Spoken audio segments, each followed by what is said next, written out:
Welcome to MiConvert. In this tutorial, I will show you how to convert STP files to IGES format, completely free and online. Open your browser and search for STP to IGES MiConvert.com.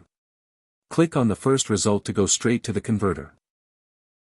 You are now on the STP to IGES converter page. The interface is clean and easy to use.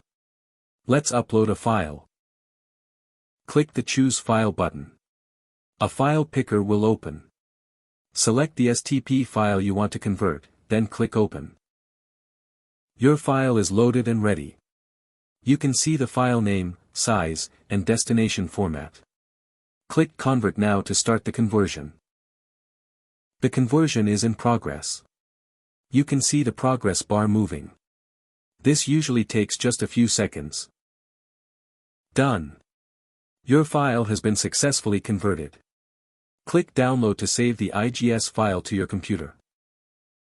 That's it. Visit MiConvert.com for more free conversion tools. Subscribe for more tutorials. Thanks for watching.